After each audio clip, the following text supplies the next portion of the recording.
Now, even though Republicans are superior beings and we're just better Americans just for checking that box, there are a few things, and I can be honest.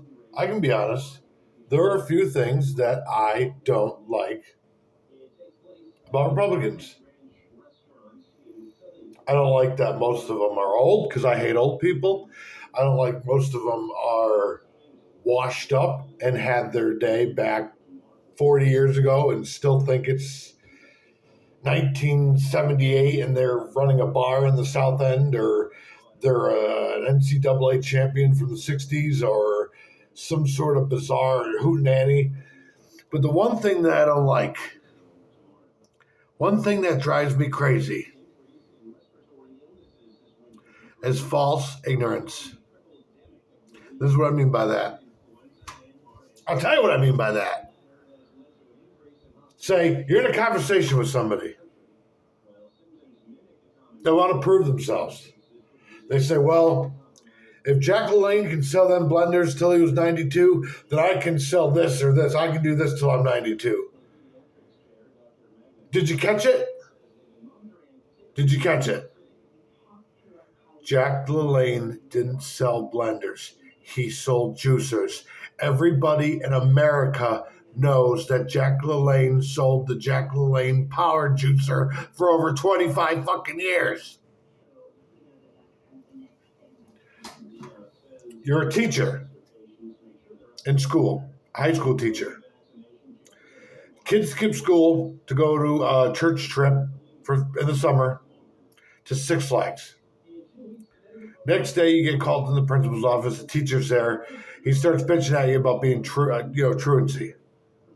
Well, the other day you wanted to go to Four Flags, and whoa, Four Flags, or whatever it's called. No, not whatever it's called. You did that on purpose to dismiss me, ladies and gentlemen. Those are the types of Republicans that you really have to watch out for.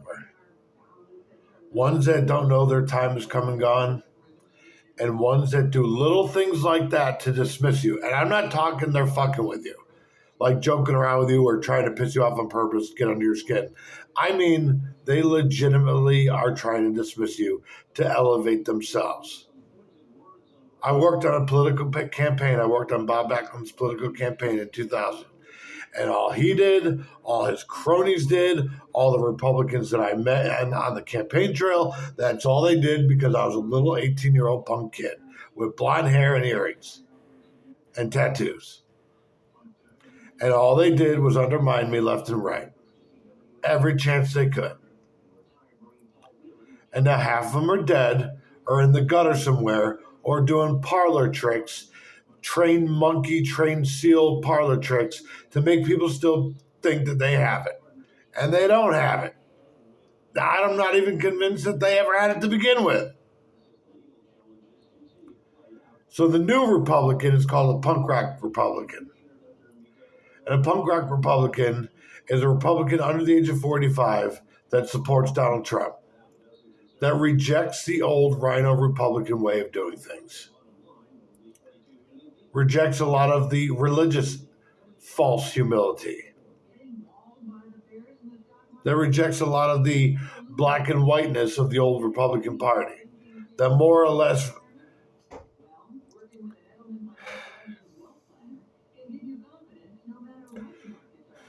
I'll say it, idolizes Barry Goldwater in his later years. Read The Conscience of a Conservative, ladies and gentlemen. Read the essays written by Barry Goldwater in his later years. Kicking Christianity out of the Republican Party. Moderate abortion laws. Moderate LGBTQ laws. Fiscally responsible. Doing the right thing. Mentorship, sponsorship for the young ones. When you go forward, you pull somebody back. You pull back and pull somebody with you. actually pull somebody with you, not bark at them, not tell them what's what, like how you did it 50 years ago, because that doesn't fucking work anymore. But legit sponsorship, legit mentorship. That's the new Republican Party. That's the punk rock Republican Party that I'm talking about. That's what I represent. Not the old Rhino way of doing things, not the old, even like Reagan way of doing things. I mean, he was cool, but he wasn't Barry Goldwater. He was a nutcase. Barry Goldwater should have won in 1964. And how Lyndon Johnson won in 1964 is beyond me.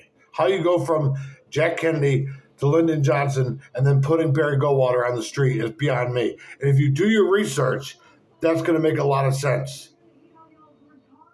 You know what? I'll leave it at that.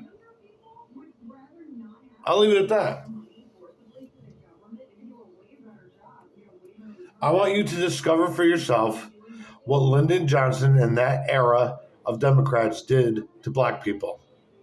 I want you to discover what Lyndon Johnson and that era of Democrats did to the working class.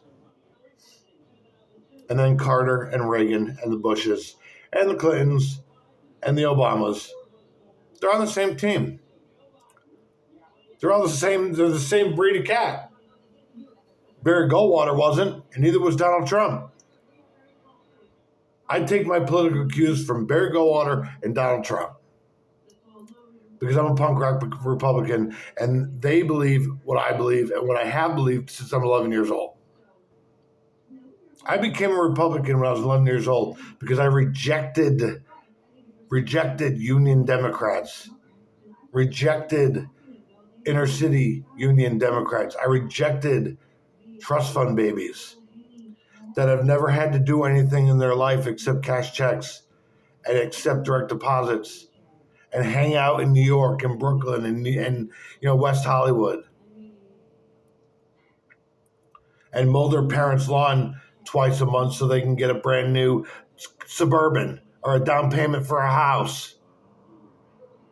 But as long as we vote the way Daddy did, as long as we do what Daddy says, Republicans want their kids to go off into the wilderness and do their own thing. Like they should. And if you sit there and you have your kids in the same neighborhood that you live in, and they're 30, 40, 50 years old, just so they can take care of you, just so they can mow the lawn, and you give them kickbacks like a brand new Suburban or a down payment for a house, you're a piece of shit.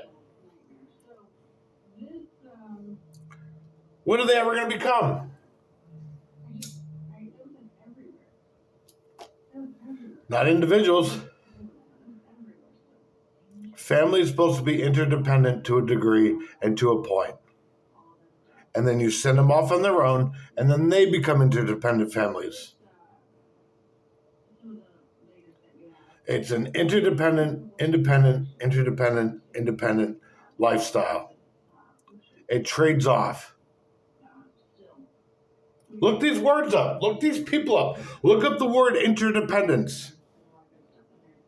And actually dissect the word independence. You want your woman to be independent? Independent of what?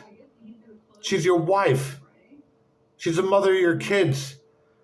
You want her to be independent of you, of your kids, of your family? That's not how it works.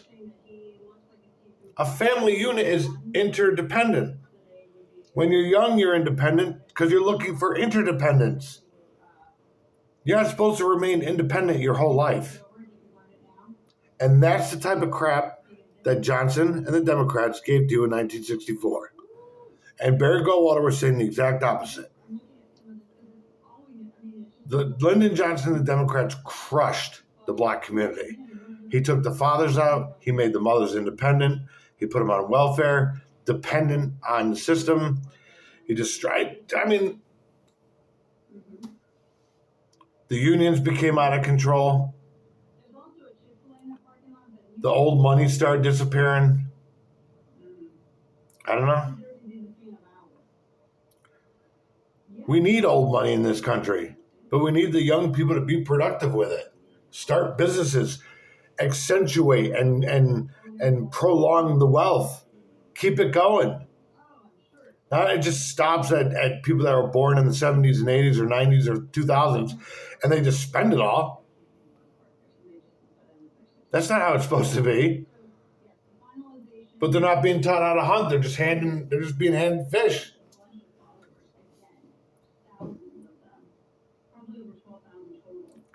Here's your homework. I want you to look up the legacy of Barry Goldwater.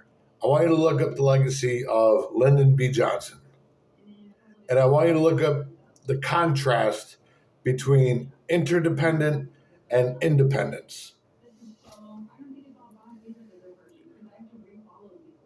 And I hope that you come up with the conclusion that everything that I said about being a punk rock Republican or conservative is for you. And this election day, you vote conservative and you vote Republican, no matter where you live in this country. I live in Connecticut, so that's probably not going to happen because this state is infested with inner city voters, urban voters, union Democrats, and trust fund babies. That's pretty much all that's left of the state of Connecticut.